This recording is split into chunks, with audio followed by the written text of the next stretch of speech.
All right. Hello. Welcome, everyone, to DC on RMD. You can find this podcast wherever you listen to podcasts.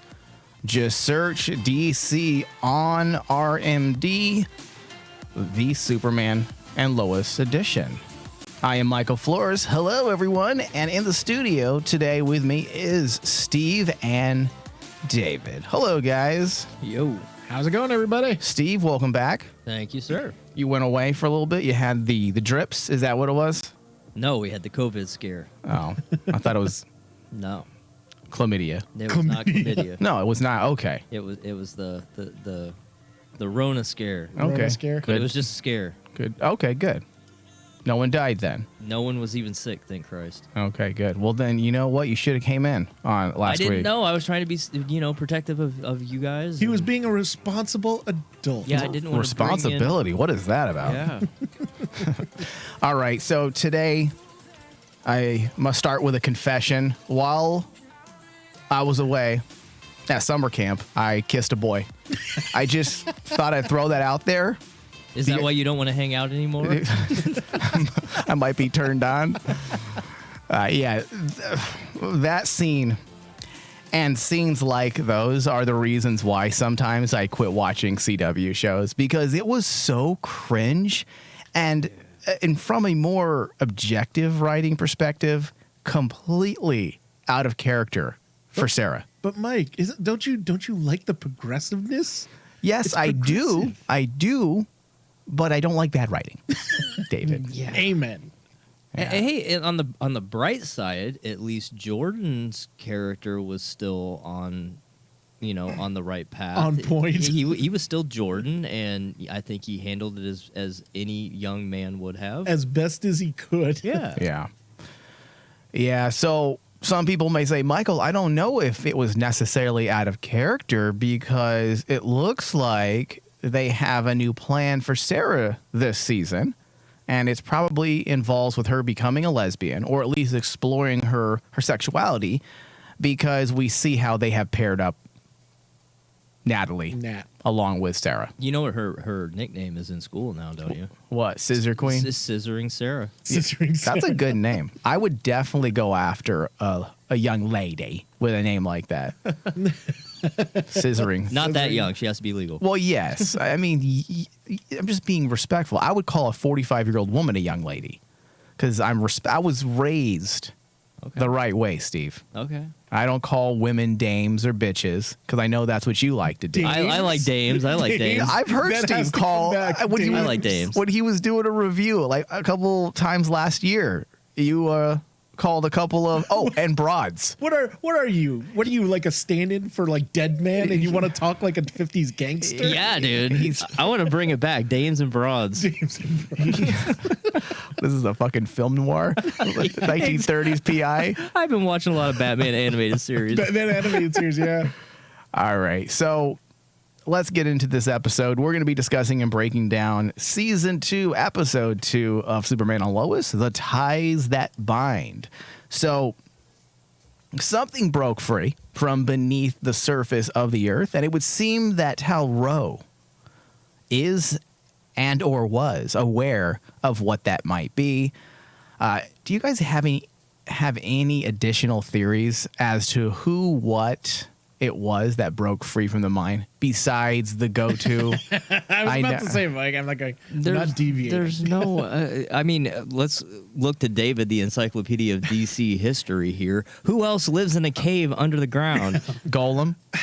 No, Okay, Galactic Golem came from space. If we're gonna deviate from who I want it to be, but there are a couple characters they could pull out. I mean, automatically the first one that pops into mind is Parasite. Government created being that basically has the strength of Superman. Yeah. And could possibly be tied to Superman, and it is possible that it could be Parasite. It would feel weird, though, for Superman fans. They're like, who the hell is this guy? Oh, yeah. Superman fans should know who Parasite is, though. They should. But Parasite's not wearing, some kind of armor-like suit yeah. or pieces. And that's the thing, is kind of like, I'm sorry, My mind is set. It is Doomsday. And it better be a has to damn good looking one, because the one that we got was. Well, whatever it is affecting Superman within the story, causing him to slip into bouts of pain and experience visions. According to Superman's mom, this is, in fact, caused by a cosmological event, I believe was the right wording, correct? Or the correct wording? Another being is causing it, essentially. Yes. Now, I have a feeling there's more than just a singular threat going with that logic, because there's no reason to have a dual parallel narrative where we are given the answer by way of the mine scene with Lois and John Irons, and then also given the answer through Superman's mother. It's kind of redundant. The two are probably connected, but the cosmological event is not that creature in the mine. It's got to be something interstellar, like possibly Brainiac. Yeah, I was like thinking when we're bringing up like cosmological beings. Wait, what? I couldn't even. I will listen.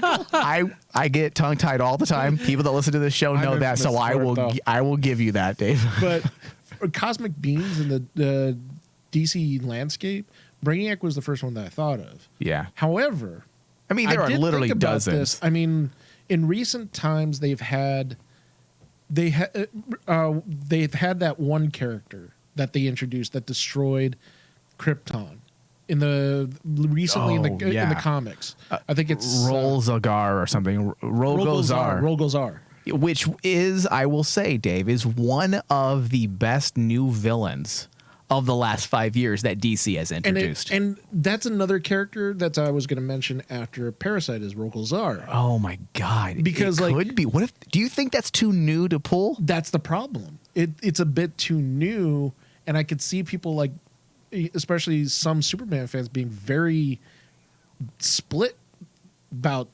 making it, because they've already shown us that, you know, the telltale teasing signs that it is Doomsday. Yeah. And if it turns out it's not Doomsday, it's Rogozar. So I was unfamiliar with this character. Well, Rogozar wasn't made till like 5 years ago. No, Yes, dude, so even less. I think like 3 years ago. So I'm looking, and just based on outward appearance, Yeah. it could be, right? it could be. Yeah. And it would match why Clark is having visions, because we know that Rogozar in the comics is tied to Clark in that way because of his connection. He's tied to everything. of the Krypton. Kryptons. He could also be that cosmological event, obviously. Exactly. So yeah, so that's all I was saying. I'm not putting all my money on Black. I'm not betting. I'm not putting it all on Brainiac by any means. However, because you had those dual scenes, You have to. there's got to be two threats, but those two threats are no doubt connected. So whatever this thing is that's buried underground, which we can think of a dozen reasons why it would be, something awoke in it. I mean, shoot. And dude, that's why I think it's another being that awoken this creature, or you Doomsday, probably. You can even throw out maybe even it's a long shot. And I mean, it's a long shot. You could throw out like characters like Solomon Grundy.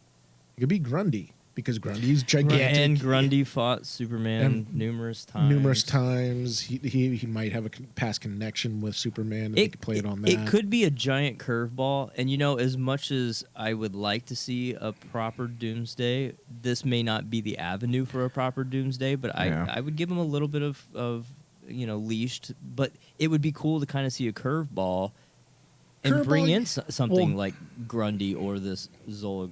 A curveball, yeah, but I mean, like they've given us so many great breadcrumbs to show us that they're going that route of the Death of Superman storyline with Doomsday. Yeah. Because you have the setup of John Henry Irons, Steel showing up. You have Tal Row, the Eradicator, showing up. You can say Jordan is the stand-in for Superboy. 100%.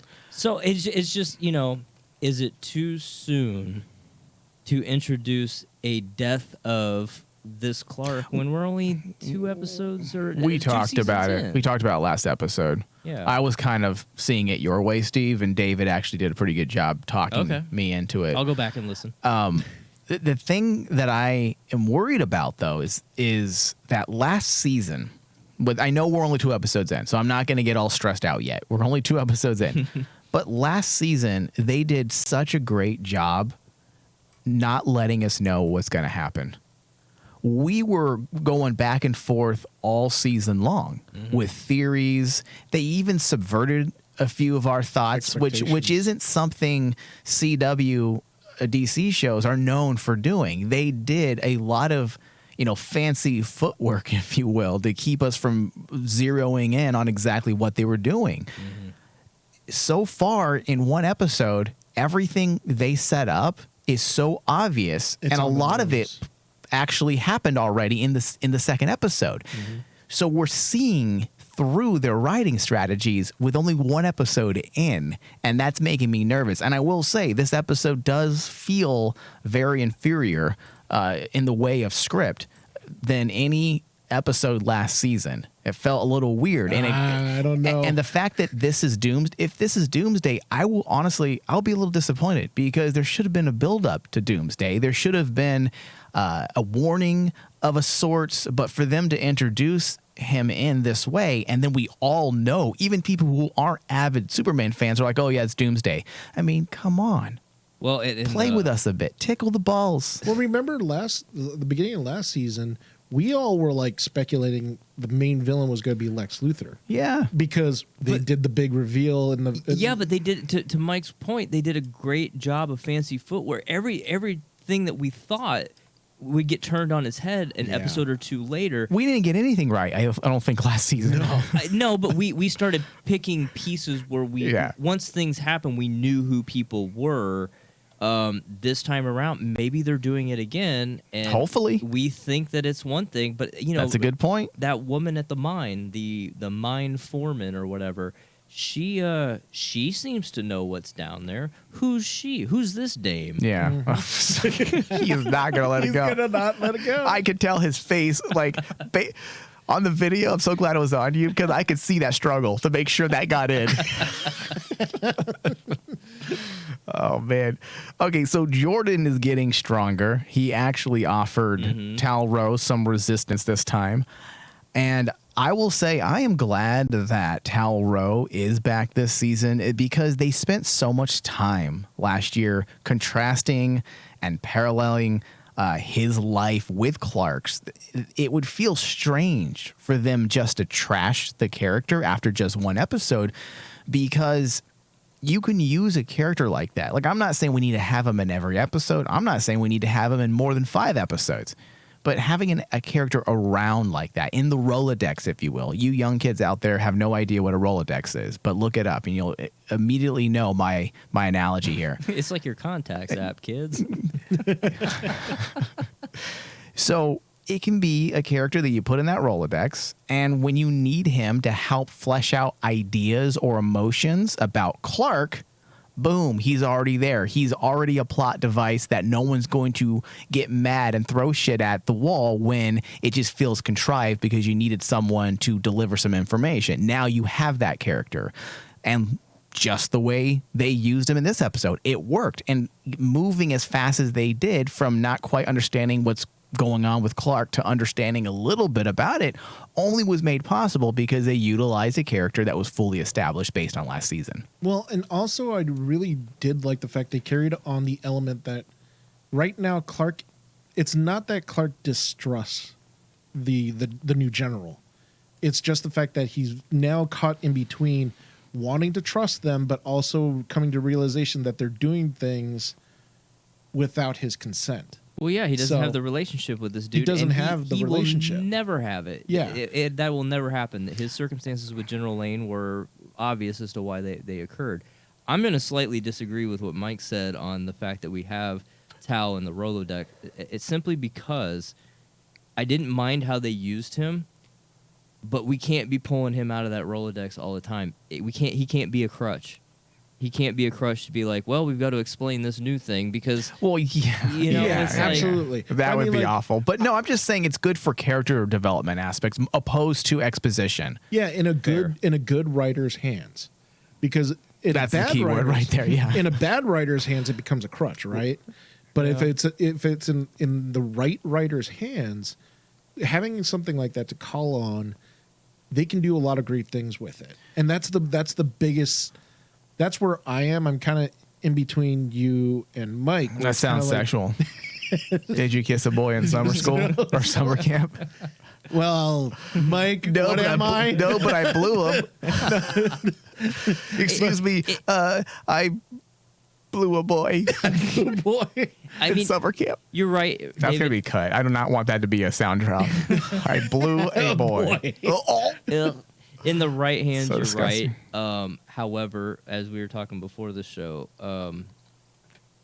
bringing in Tal and having the backup hard drive crystal and Clark's mom from Krypton, there was a lot of convenience. Well, that's many conveniences. Well, that's part of the problems I have.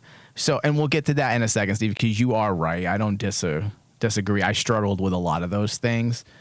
I do like getting back to the trust thing that you brought up, David. I don't know if that's going to be a theme for the season, but it seems like it is, because he is having trust issues with the new general, and then also with his brother, because I'm pretty sure the brother is going to be around this season.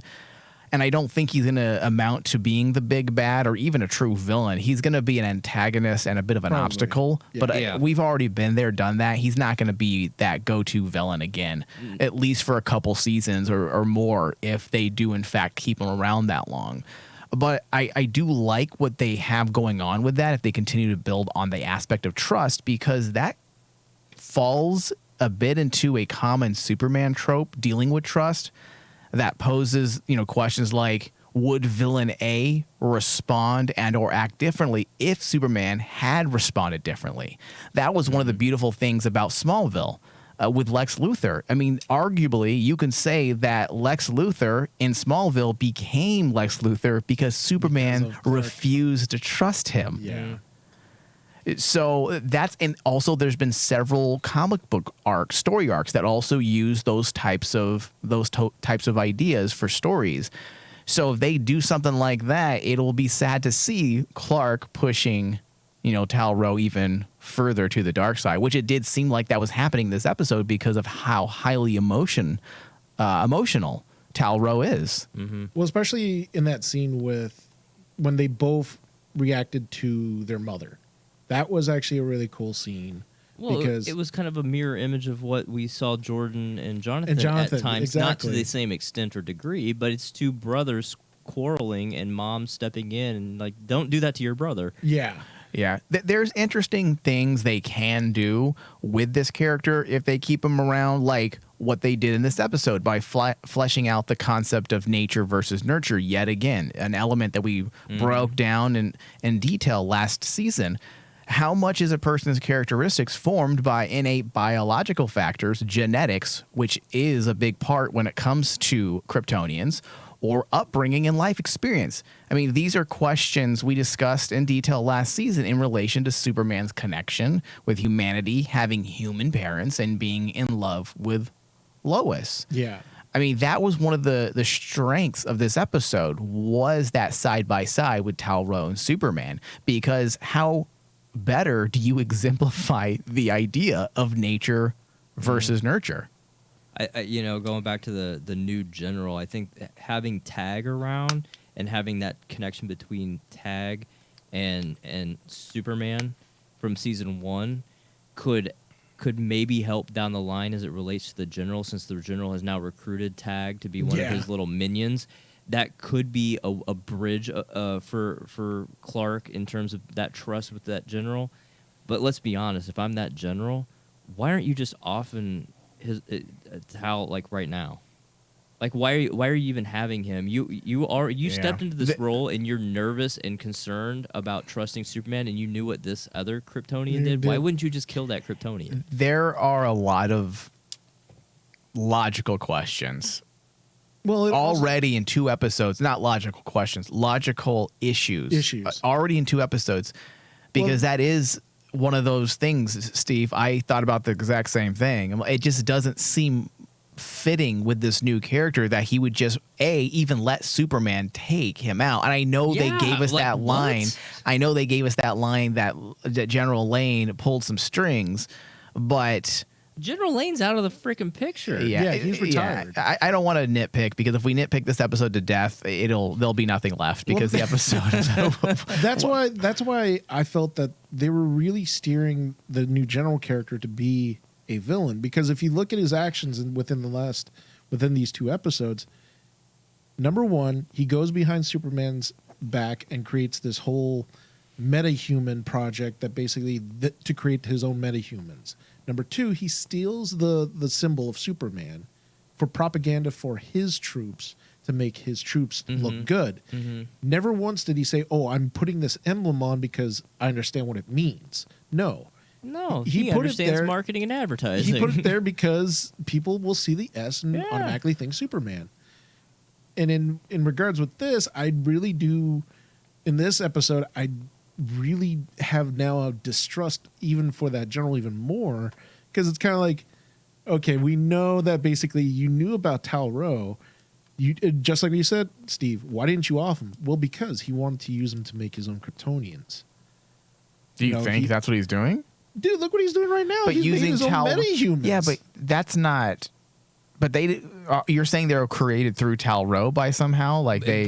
We don't know where they came from. Yeah, exactly. Where did these new metas come from? Are they metas or are they hit with X kryptonite? Exactly. We don't know. Is he going to try to take Tal out of his little hot box and turn him into another soldier for his? We don't know. I just assumed it was X kryptonite. I believe didn't he say that last episode? If he did, I wasn't paying attention. That they took a stash or something before it was. But think I think you're right, Mike. Yeah, I think you're right. Think about it, though.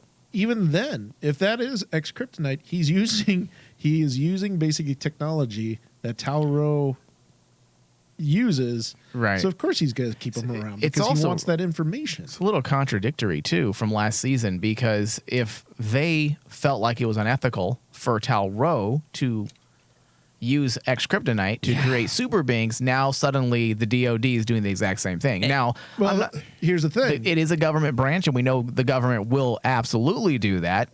They are very hypocritical. No, you can't use these weapons, but we're going to. Exactly. Yeah. That's the whole thing. Is like, why wouldn't they let Tal Row do this? Well, because he's the one that's in control. They don't want that. They want to be the ones to control this. Yeah, but now that you guys mention it, and I briefly thought this as I was watching this new episode, but now we're talking about this, it's irking me even more.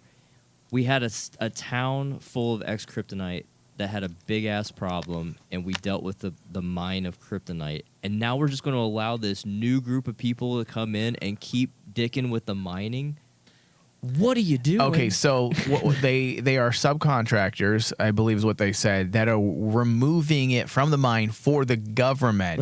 But and I agree that it seems a little silly that the DoD and the United States government, after that whole debacle, would not have some type of security forces at least monitoring the process. It is very strange, and it goes back to the illogical or the logical issues within this episode, because it seems like a lot of the decisions they're making are based solely on how can I make this aspect happen? It's all causal. It's all cause and effect. And it's not cause and effect based on plot. It's cause and effect based on, well, I want this thing to happen, so I'm going to force this thing to happen, even though it doesn't quite make sense logically, so that we can get to this moment. Oh, that was like that right there, Mike. They did that a lot in this episode. This episode in a nutshell. Yeah. Forcing stuff to happen. Just like the Lana and Kyle thing. Like, I'm not sure why they didn't just start the season off with Lana running for mayor. Why use this Joker that ends up dropping out of the race in episode 2 unless it means something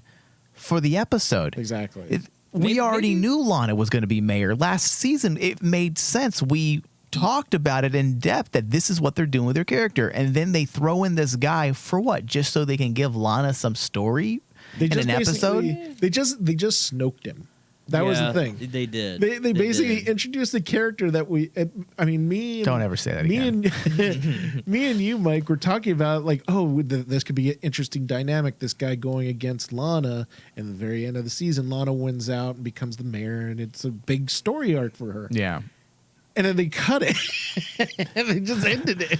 It's weird. It's very weird. I mean, regardless of how they got there, this is something that we had assumed would happen based on last season. So I will say I'm glad that Kyle finally got his head out of his ass and suggested that Lana be mayor, because I was waiting. Obviously, dude is a typical oblivious bro, because if I was her husband, the first thing I would think is like, you should be mayor. Now he's going to walk away for the entire day and then say, hey, by the way, I was thinking about it. You know who would be great for the job? You, Lana.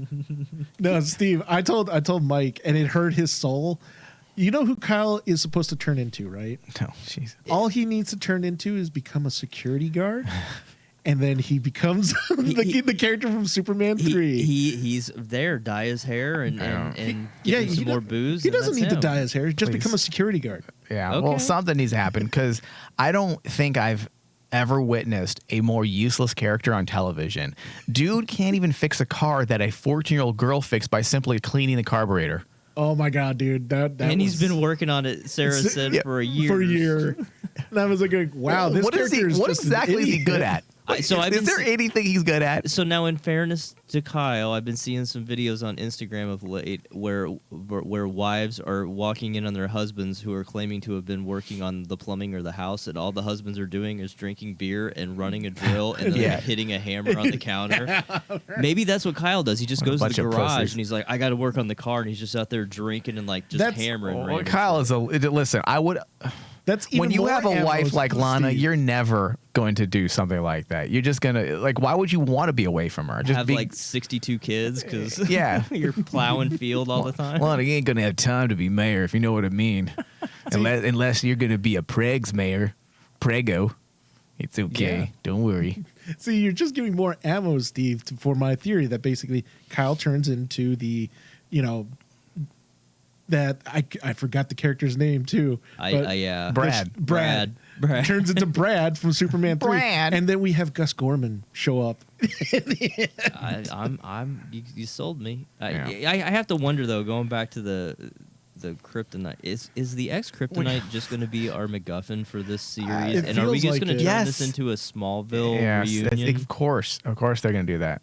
And that's the sad part. If like in the going back to what I said, in the right writer's hands, they could take all the material that was presented here in this episode and make it shine. Yeah. But like if I don't- you have a very lackadaisical writer, forget it. It's Yeah. going to turn into a turd show. Yeah, there was there are some things that feel off already in 2 episodes, and I am not stressing out yet, but there's things like the Kyle not fixing the car thing, and the reason why they did that, I'll tell you why, is because they needed Natalie to fix it so that she can have a Yes. scene with Sarah, So that she can impress Sarah, so that they then can become an item. Because get ready, Yep. that's what we're going to have. The reason why she had that entire scene with Jordan that we all saw from a mile away, starting with last episode, she kissed a girl during summer camp. She didn't mean to. She's going to realize now that she likes women, or at least she's bisexual. And now her story this season is going to be about her sexuality. Her conflicted sexuality. This to me is very bad writing. When you sacrifice the intelligence and or logic of a character like Kyle so that you can make room for another to have purpose is really bad. Some of the worst television shows on TV do this. And it frustrates me to see them do that.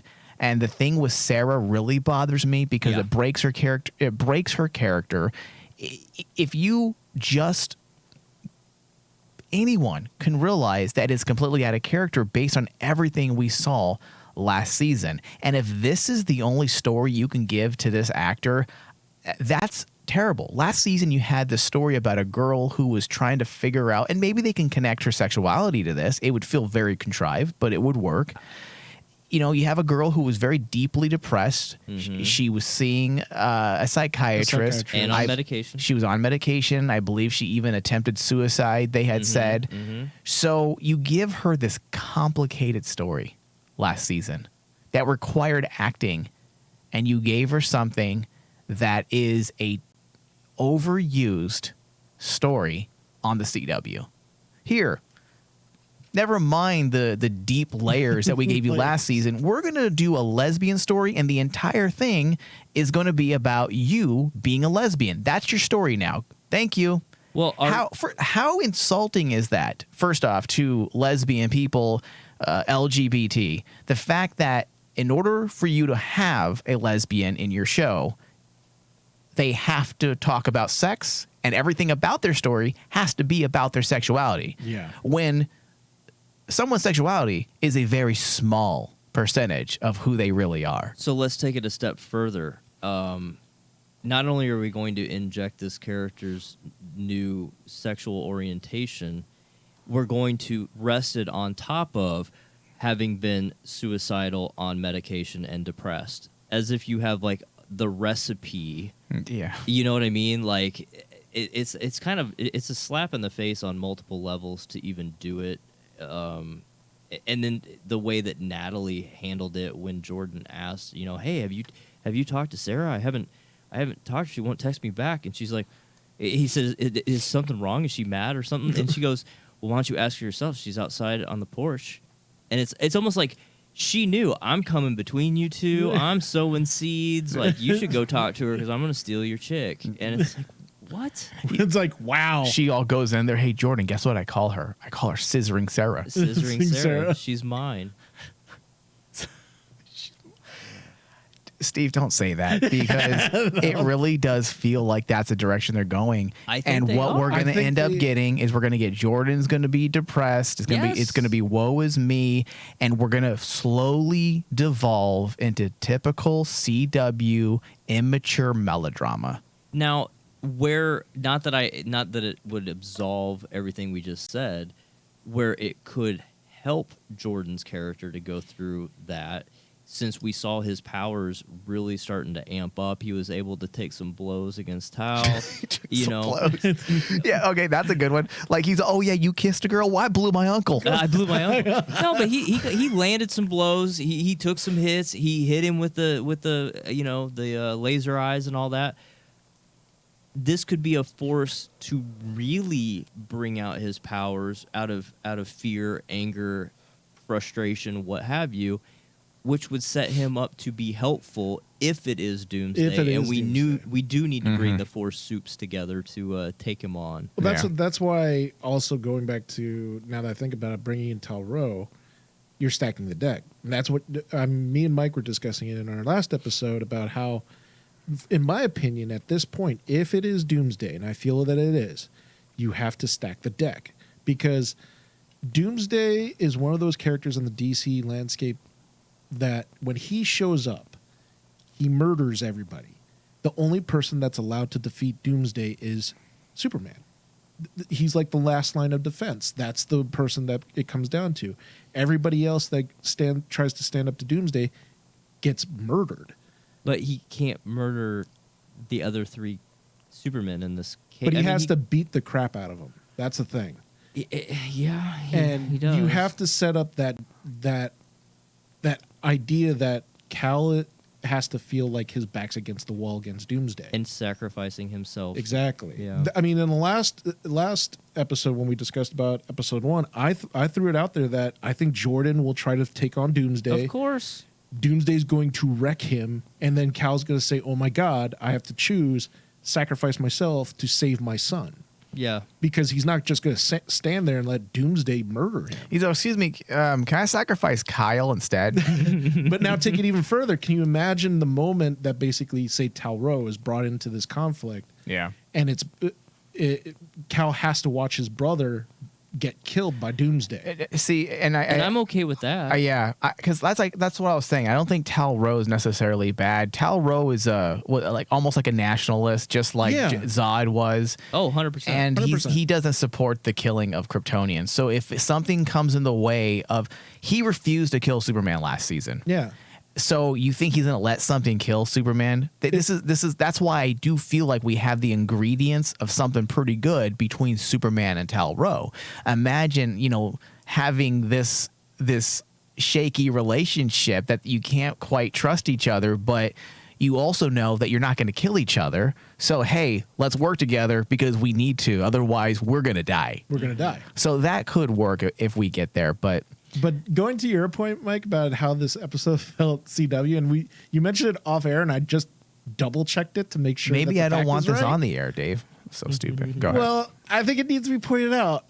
The director of the episode was David Ramsey. Yeah, can we sacrifice Diggle in the fight against Doomsday? Now, I didn't think about this, Dave, until we started talking about this. The other episode that was the only episode that was really bad last season was also directed by David Ramsey. Yes. He didn't write it.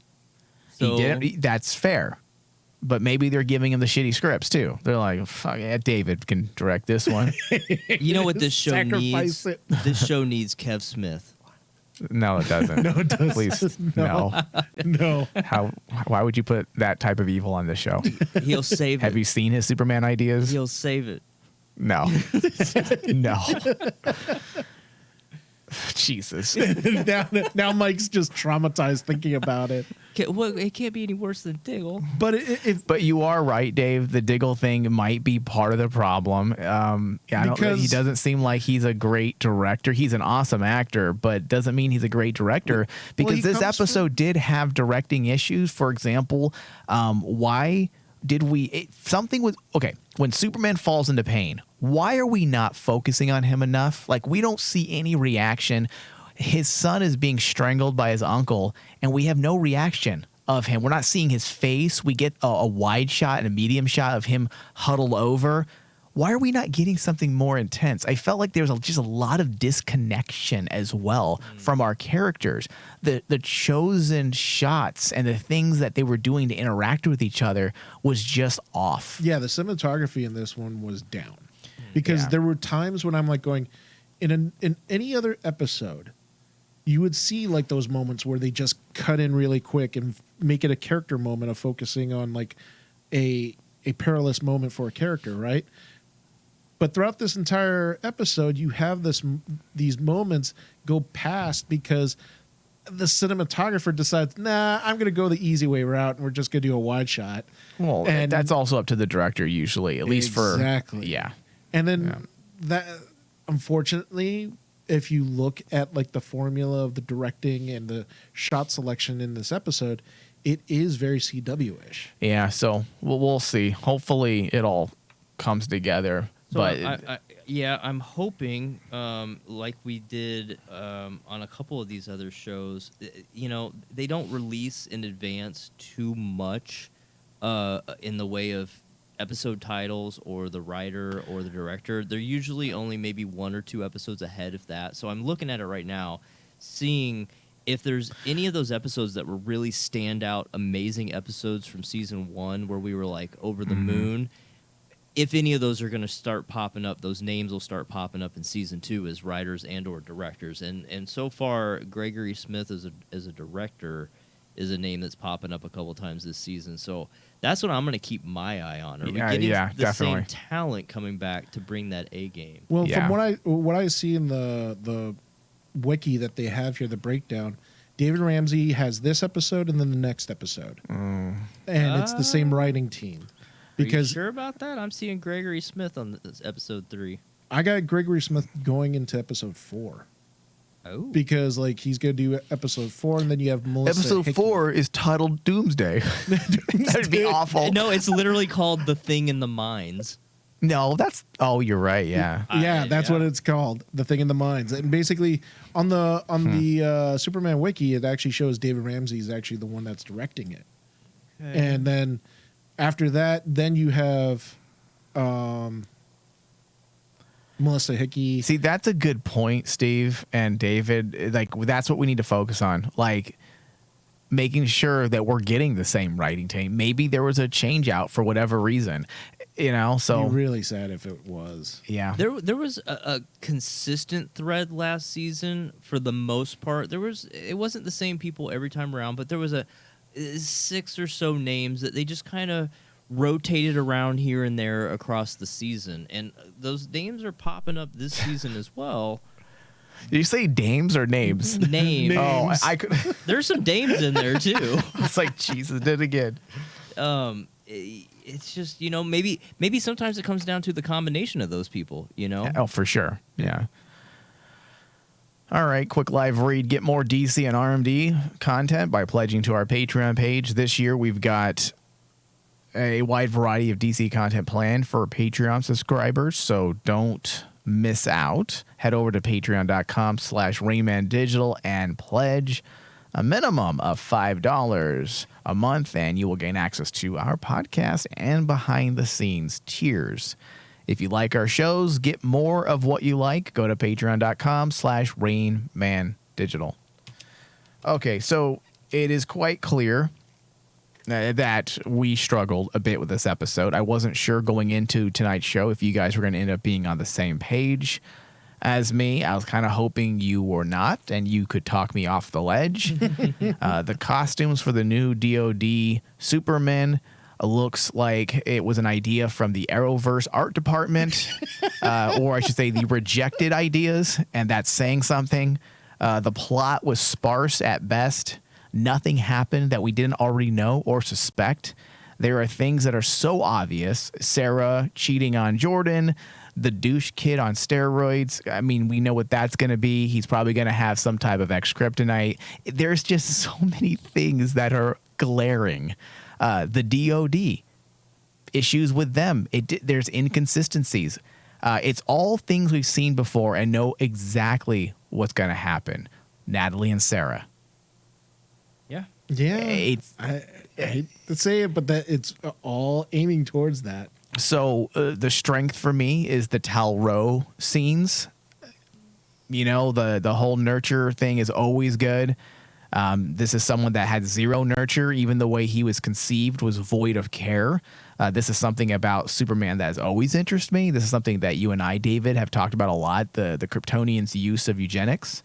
I've always thought the ethical implications of tampering with genetics makes for an intriguing ideological statement. So that's always good.